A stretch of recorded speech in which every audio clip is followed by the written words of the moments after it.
하나님께서 우리를 태초부터 계획하시고 또 하나님의 우리를 향한 계획과 사랑이 분명히 있습니다. 여러분 믿으십니까? 어떤 분들은 아휴 술이 왼수다 이렇게 이야기해서 네가 태어났다 하신 분들도 있고 여러 가지 많은 세상적 이야기가 있지만 그러나 그것은 그분들의 이야기고 분명한 것은 하나님께서 우리를 향한 태초부터 계획하심이 분명히 있다라는 것입니다. 그래서 제가 개인적으로 되게 좋아하는 명언 중에 여러분에게도 한번 몇 번 소개를 해드렸는데 저를 한번 따라해 보실까요? 하나님은 주사위 놀이를 하지 않으십니다. 네, 여러분들의 인생을 가지고 주사위 놀이 하는 것처럼 6 나오면 복 주고 1 나오면 너는 이번 생에 망했다. 요즘 이제 젊은이들이 이생망이라고 하나요? 그런 단어가 있는데 그런 단어는 없습니다. 그런 일은 없습니다. 또 에베소서 1장 14절에 보면은 메시지 성경을 이렇게 또 번역하고 있습니다. 하나님께서는 땅의 기초를 놓으시기 오래전부터 우리를 마음에 두시고 사람의 중심으로 삼으셔서 우리가 그분의 사랑으로 온전하고 거룩하게 되도록 하셨습니다. 그러니까 하나님께서는 우리를 향한 것이 오래전부터 여러분들이 태에서 여러분의 모습이 조성되기 전부터 시편에 보면 이걸 자궁을 뜻하거든요. 그런 때부터 여러분들을 이미 계획해 놓으시고 있었다라는 것입니다. 이러한 분명한 계획하심과 삶의 모습이 저와 여러분들의 정체성입니다. 그래서 오늘 말씀에는 그런 삶의 정체성을 말씀하고 있는데 한 가지 문제를 좀 내겠습니다. 오늘 우리가 읽는 말씀과 아주 밀접한 연관이 있습니다. 공통된 걸 한번 연상해 보세요. 첫 번째는 남북전쟁. 떠오르는 게 있으십니까? 두 번째는 짤츠부르크. 아시겠어요? 세 번째는 솔저. 그리고 대나무. 이런 말도 있습니다. 인간이 금 없이는 살아도 이것 없이는 살 수 없다. 뭘까요? 이 공통점은 소금입니다. 남북전쟁이 여러 가지 노예전쟁이 있다고 하지만 또 그 이면에는 경제적으로 이 소금에 관련된 전쟁의 모습도 있다고 합니다. 그래서 패배한 이 남군의 장군은 그런 얘기를 했다고 합니다. 우리가 전쟁에 패배한 것은 소금을 빼앗겼기 때문이다. 특별히 이 솔트빌이라고 하는 그 지역을 북군이 점령하면서 전쟁의 기세가 확 기울었다고 하죠. 그 여러분 솔저라고 하는 이 군인이라고 하는 뜻도 사실 셀러리, 솔트에서 나왔다고 합니다. 여러분 아시는 셀러리맨 이것도 예전에는 소금으로 지급했지 않습니까? 그리고 대나무, 주경 이 모든 것들이 소금과 연관이 있습니다. 소금은 그만큼 우리의 삶에 매우 중요하고 전쟁을 일으킬 만큼 아주 유익한 그러한 물질입니다. 그런데 오늘 예수님께서 우리를 뭐라고 부르셨습니까? 너희는 소금이다, 빛이다 라고 말씀하셨다는 거예요. 그런데 오늘 여기서 주목해야 될 사실은 너희들 제자들에게 소금이 되어라, 빛이 되어라 라고 말씀하지 않으셨습니다. 소금이 되기 위해서 너희들이 이렇게 살아야 되고 빛이 되기 위해서 이렇게 살아야 되고가 아니라 이미 예수님은 예수님의 이 제자들, 이 말씀을 듣는 제자들을 향하여 딱 규정하셨다는 거예요. 너희는 소금이다, 빛이다. 이미 저와 여러분들의 존재가 소금이 되기 위해서 애쓸 필요가 없이 이미 저와 여러분들은 소금이고 빛이다라고 하는 사실입니다. 그런데 이 소금과 빛 앞에 중요한 단어가 붙어 있어요. 그게 뭘까요? 세상이 붙어 있습니다. 그러니까 우리가 소금과 빛으로는 맞는데 그 사명, 그것을 온전히 감당하기 위해서 우리가 있어야 할 곳이 어디라고요? 세상이라는 겁니다. 그래서 예수님은 우리가 너는 세상의 소금이다, 너는 세상의 빛이다 라고 말씀하고 있다라는 것입니다. 그렇다면 이 세상이 예수님이 이렇게 우리에게 분명하게 세상의 소금과 세상의 빛으로 말씀하신 이유는 무엇이겠습니까? 그것은 바로 저와 여러분들이 있어야 할 자리가 세상이다라는 것입니다. 여러분 세상이 어떻죠? 세상은 참 어둡고 그리고 부패가 가득한 곳입니다. 근데 그것이 저와 여러분들이 있어야 할 자리라는 거예요. 우리는 이것을 피하고 싶고 아니면 좀 돈만 생기면 이 지긋지긋한 것을 벗어나서 정말 떵떵거리며 살고 싶은 마음이 우리 가운데 있습니다. 그러나 예수님이 우리에게 말씀하시는 삶의 자리는 그것이 아니라는 거예요.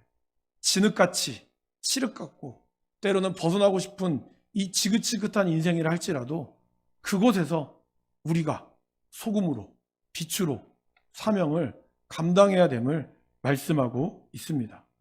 저와 여러분들은 꿈 같은 이상이 아니라 여러분의 삶의 자리, 지금 이 자리 가운데 동떨어져 있는 그런 자리가 아니라 삶의 자리에서 소금으로서 빛으로의 삶을 살아내야 한다라는 것입니다. 그렇다면 소금으로서의 삶을 살아가는 것이 어떤 것일까요? 오늘은 소금에 대한 말씀을 드리고 다음 주엔 빛을 나누고자 합니다. 여러분, 먼저 소금하면 생각나는 것이 무엇이 있으십니까? 맛이죠, 맛. 특별히 어떤 맛이요? 짠맛. 소금하면 이 짠맛이 생각이 납니다. 사실 이 짠맛 자체를 좋아하시는 분은 그렇게 없을 겁니다. 예전에는 치약이 없으니까 소금으로 이 칫솔질을, 치약을 대신 쓰기도 하셨고, 또 어떤 분들은 이제 목이 마르거나 할 때 소금으로 사용하기도 하고, 그런 어떤 특수한 경우를 제외하고는 소금의 이 자체를 입으로 막 한 움큼 하루에 몇 번씩 드시는 분은 거의 없을 겁니다. 그렇지만 소금은 우리에게 너무나 필요하다는 것이죠. 그러면 이 짠맛이 우리에게 주는 기능이 무엇이겠습니까? 첫 번째는 부패를 막아주는 이 방부제의 역할을 합니다. 소금을 넣음으로써 맛을 더하여 주는 또 역할도 하고, 또 소금은 정화의 역할도 하기도 합니다. 제가 이제 청주에 있을 때 집례를 하고 있는데, 마지막 날 우리가 이제 천국 환송 예배 또는 발인 예배라고 하죠. 발인 예배를 드리려고 하는데 그 유가족 중에 아마 한 분이 기독교가 아닌 다른 종교였던 것 같아요. 근데 제가 다른 종교라는 건 알고 있었는데 얘기를 안 해주시는 거예요.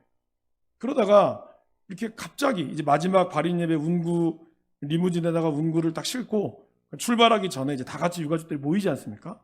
이때 갑자기 어떤 분이 도둑처럼 딱 나타나가지고 저처럼 양복을 입고 소금을 확 뿌리는 거예요.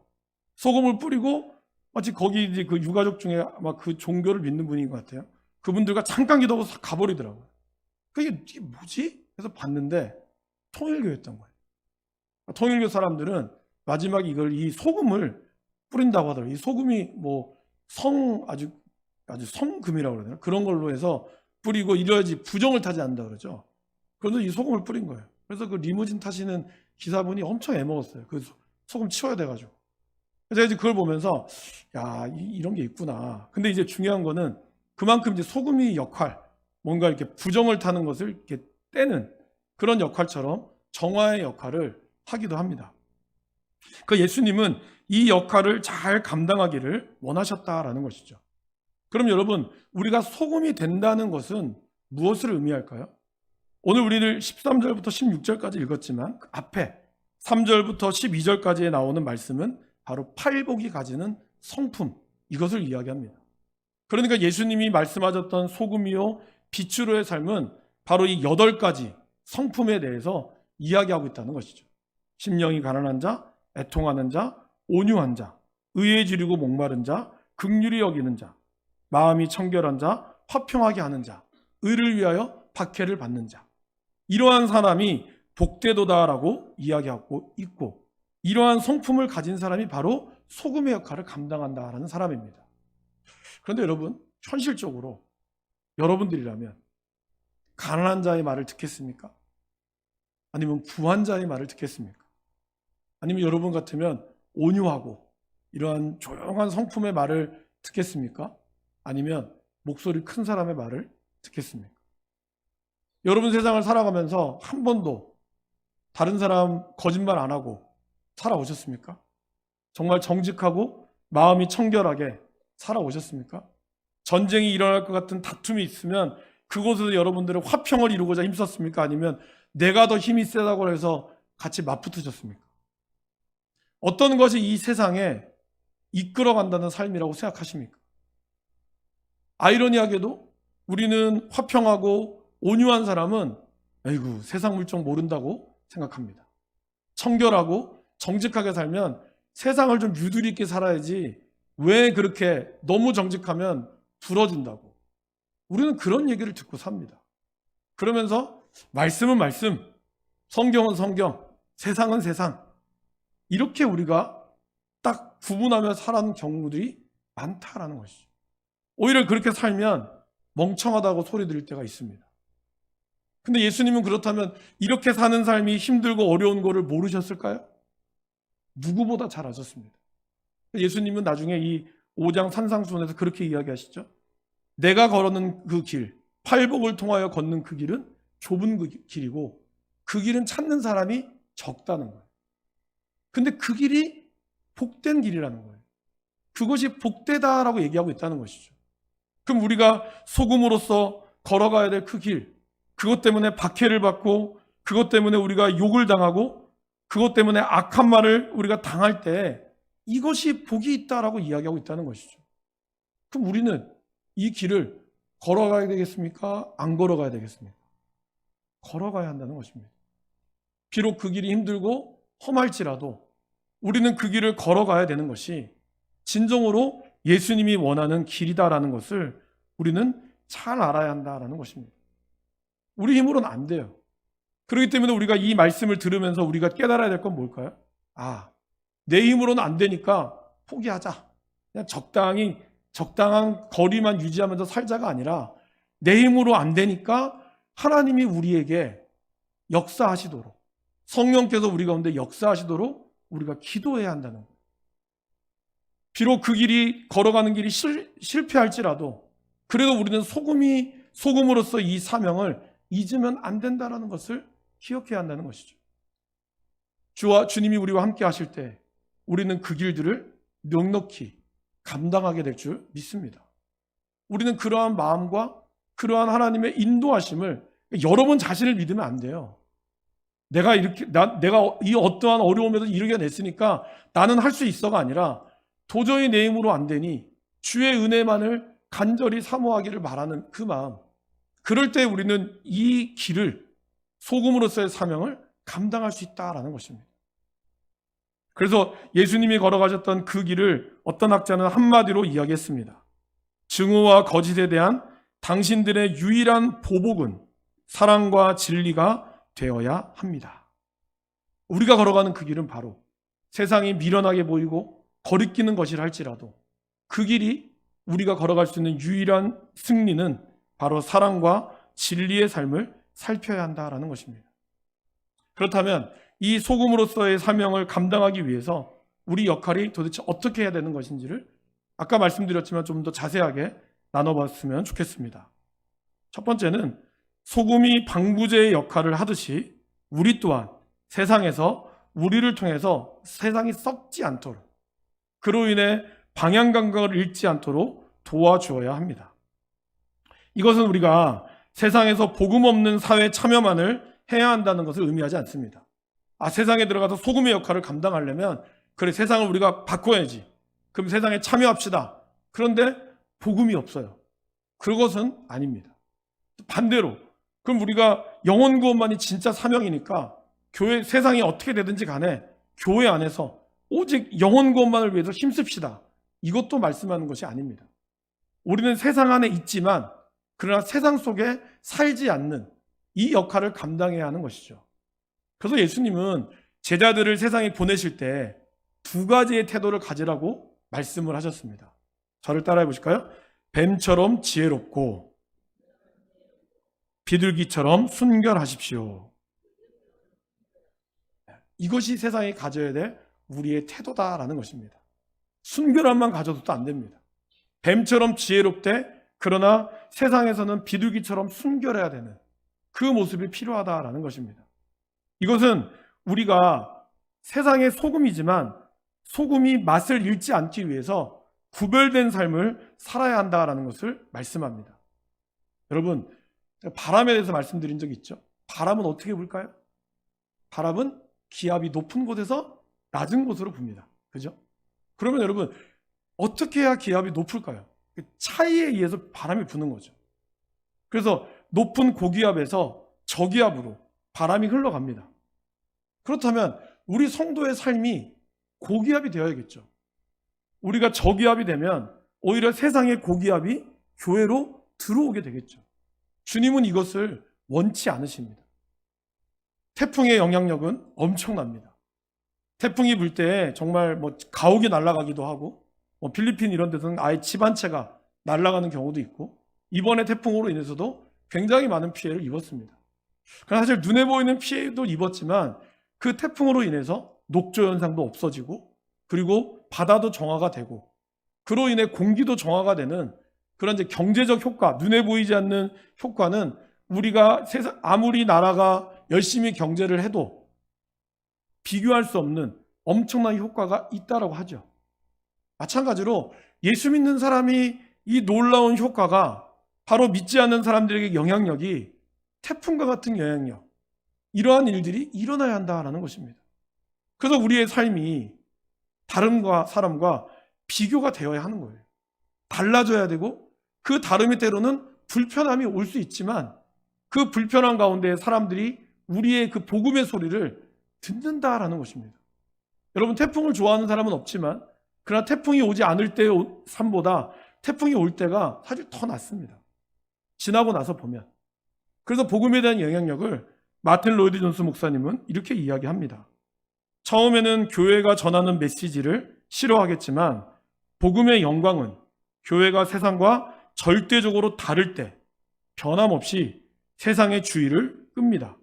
그리고 바로 그럴 때 세상은 교회의 메시지에 귀를 기울이게 됩니다. 저와 여러분들의 삶이 믿지 않는 사람과 다를 때, 다른 사람은 강함을 외칠 때 우리는 온유함을 주장하고, 다른 사람이 적당함을 외칠 때 우리는 마음의 청결함을 주장하고, 다른 사람이 어떻게 하면 살아남을 수 있을까 1등을 외칠 때 우리는 오히려 이 땅에 의를 간절히 외치는 그 사람. 그럼 불편하죠. 여러분, 교회 다니는 사람이 세상에 들어가면 불편해야 돼요.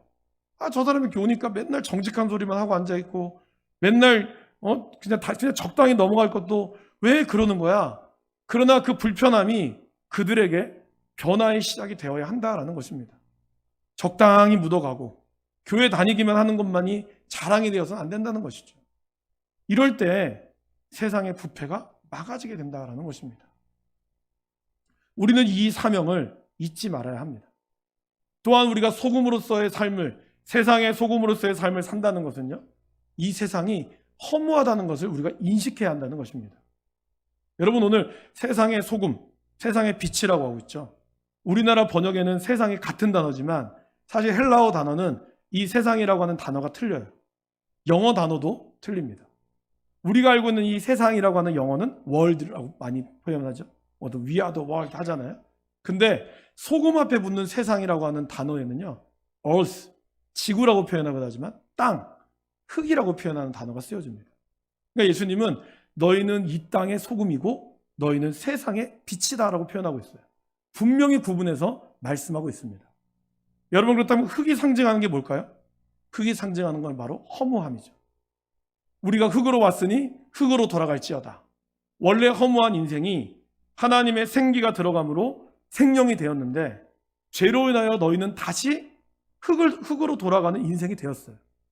그래서 우리가 세상의 소금이라는 것은 결국 인생이 허무하다는 것을 잊지 말라라는 것을 의미합니다. 여러분, 이 세상이 허무하다고 할 때 참 가슴 아프죠. 왜냐하면 우리가 이렇게 열심히 살고, 저와 여러분들이 정말 열심히 사는데 허무하다고 하면 얼마나 진짜 인생이 허무하겠습니까? 그런데 안타깝게도 우리 인생은 허무합니다. 아무리 법이 잘 만들어지고요, 인간의 과학과 교육이 점점점 발전하고 있지만 세상은 어떻게 흘러가고 있습니까?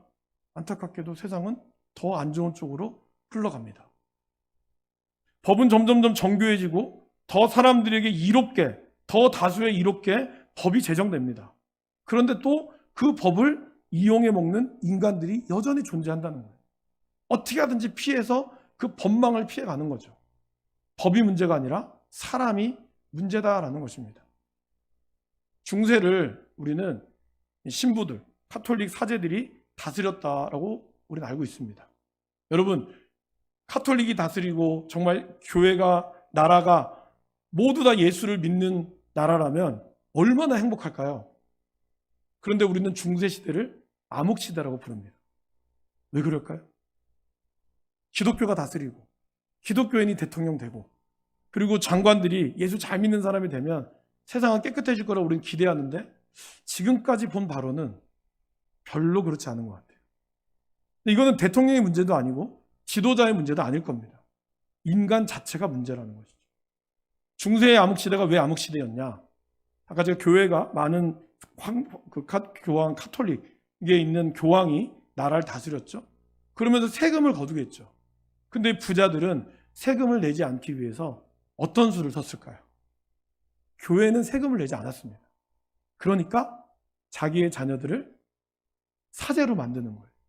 신부로 만들고 성직자에게를 걷게 하는 거예요. 대단한 것 같죠? 성직자의 길을 걷는 순간 세금이 면제가 되는 거예요.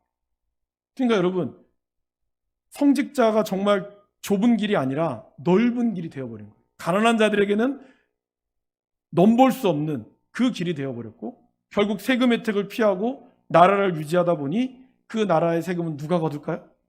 바로 가난한 농부들, 힘없는 사람들이 자기의 토지를 빼앗기고 거기서 세금을 내는 그런 수탈의 현장이 있었다라는 것입니다.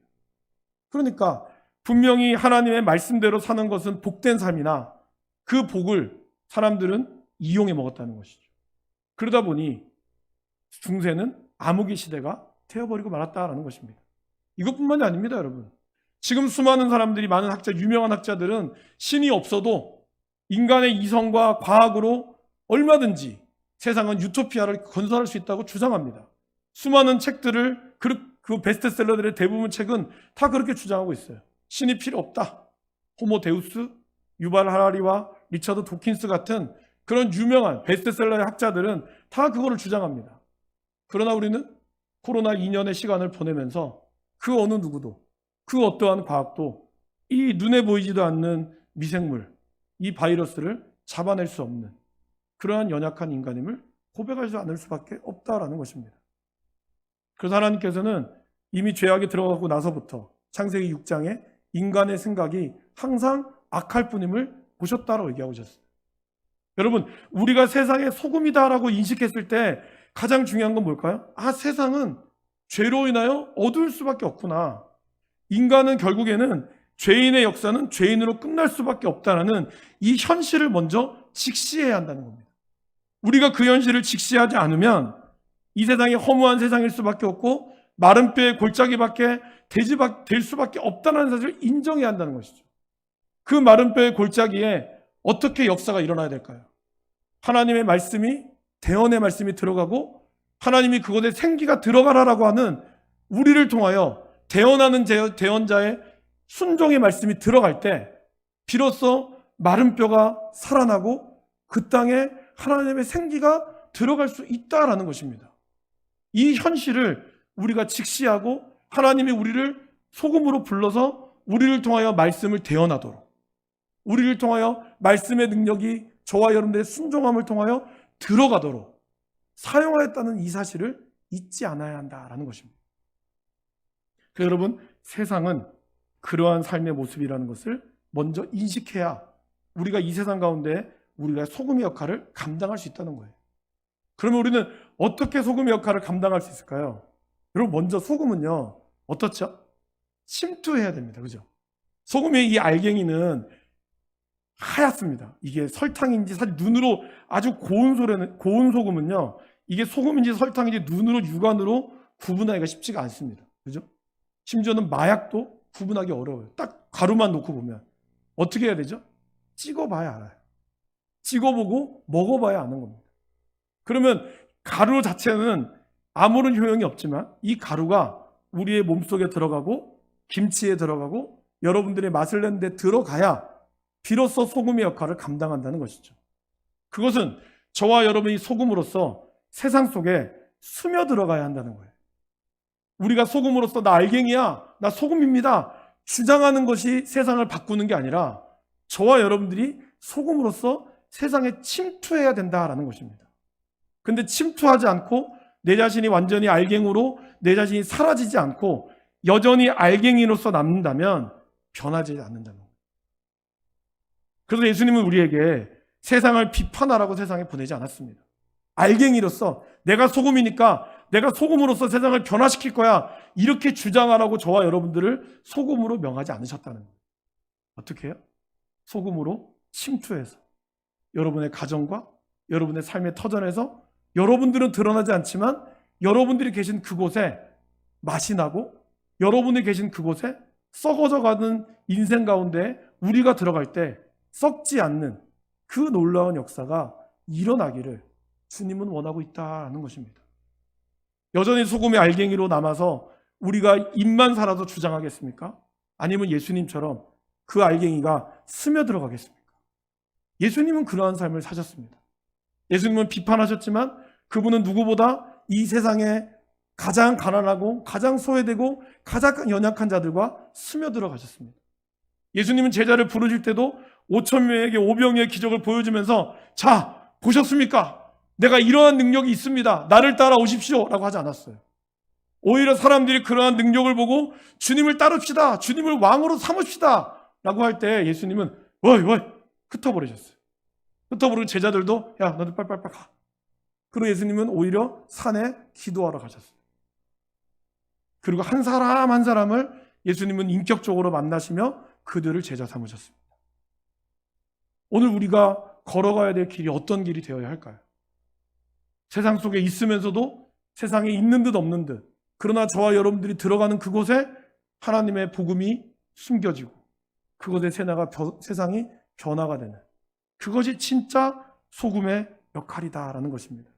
또한 세상의 소금은 단수예요. 오늘 세상의 소금이라고 할 때 헬라어 말에는 소금들이라고 표현하지 않습니다. 여러분 각자가 소금의 사명을 감당해야 한다는 거예요. 짠맛이 나는 사람들 틈에 꼽사리 끼워가지고 들어가는 게 아니라 여러분 각자가 진정한 짠맛을 내도록 힘써야 한다라는 것입니다. 그것이 주님이 우리에게 말씀하시는 겁니다. 삶의 자리에서 여러분이 그 자리를 책임지고 그것의 소금의 맛을 잃지 않기 위해서 힘쓰고 세상의 죄와 불의한 현실 속에서도 우리가 기도하며 하나님의 지혜를 구하며 살아갈 때 세상이 변화가 되는 것입니다. 말씀을 준비하면서 기사를 좀 봤어요. 여러분도 아마 보셨을 겁니다. 어떤 분이 이러시더라고요. 요즘에 나온 드라마에서 소위 악당, 이제 빌런이라고 하죠. 그런 빌런이 나오는 사람들의 공통점이 무엇인지 아십니까? 글로리라고 하는 드라마나 스카이 캐슬이라든지 아무튼 많은 드라마의 공통점, 극 중에 나오는 악하다고 하는 사람들의 공통점은 대부분 개신교인이라는 거예요. 드라마 혹시 저는 드라마를 안 봐서 모르겠는데 물론 그 드라마의 내용이 다 맞지는 않다고 하더라고요. 너무 폐마하는 것도 되고 또 이 드라마라고 하는 것이 워낙 사람들을 이목을 이끌어야 되다 보니까 뭔가 좀 자극이 필요할 수도 있겠죠.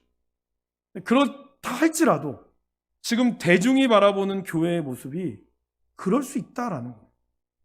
교회는 다니지만 악당의 역할, 자녀가 대학 의대를 보내기 위하여 형제들끼리 싸우게 만들고 형제들끼리도 경쟁자라고 네가 죽여야 된다고. 근데 알고 보니까 그 의사가 독실한 크리스찬이에요. 이러한 모습을 왜 드라마는 비추게 할까요? 그 드라마가 신앙적이지 않다 이걸 떠나서 그러면 세상이 바라보는 눈, 보세요. 주님이 우리를 세상의 소금이라고 이야기하고 있거든요. 근데 이 세상의 소금이 어떻게 해야 밟혀진다고 얘기하고 있습니까? 무엇으로 짜게 하리요? 후에는 아무 쓸데없어 다만 밖에 벌어져. 누구에게요? 사람에게 밟힌다는 거예요. 그 말은 곧 공동체에 있는 교회 사람이 아니라 공동체 바깥에 있는 사람들에게 밟혀진다는 거예요. 그렇다면 우리가 이렇게 밟혀지는 이유가 무엇이겠습니까? 여러 가지 많은 이유들이 있겠지만 오늘 말씀에 비춰보면 우리가 맛을 잃었기 때문에 그런 것이 아닐까. 분명히 소금은 소금인데, 눈에 보이긴 소금은 소금인데 진짜 맛을 잃어버려서 사람들에게 오히려 맛보니까 뭐야 하나도 안 짜네? 쓴맛만 나네? 에이 버려버려야겠다. 그래서 밟혀버리는 인생이 되는 것은 아닐까. 우리는 생각해 봐야 한다라는 것입니다. 여러분 소금이 된다는 것은 굉장히 어려운 과정을 거칩니다. 여러분 식탁에 소금이 올라오기까지 최소 6개월, 길게는 1년. 진짜 최상품의 소금이 되기 위해서는 간수도 다 빠지고. 여러분들 왜 그 간수 빠지려고 집에 놔두시잖아요, 그죠?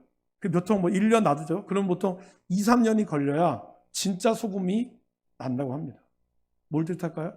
저와 여러분들이 세상의 소금으로 부름 받았으나 진짜 소금의 맛을 감당하기 위해서는요, 교회 안에 말씀의 훈련, 기도의 삶, 그래서 우리가 소금으로 온전히 정제되어지지 않으면 안 된다는 거예요. 근데 교회 좀 다녔다고, 그냥 주일 성수만 잘했다고 내가 소금으로서 온전히 역할을 감당할 수 있을까요? 쉽지 않습니다. 오랜 시간이 걸쳐야 하듯이 우리들도 그래야 한다라는 것입니다. 너무 빨리빨리 진행되어져서 소금도 그냥 최상품이 아니라 그냥 간신히 맛만 나는 소금이 우리의 모습이 아닌가 생각해 봐야 한다는 것이죠. 목회자인 저도 마찬가지입니다. 목사의 길을 걸어가고 있지만 과연 나는 맛을 잃은 소금은 아닌가? 이 말씀을 준비하면서 그런 마음이 들었습니다.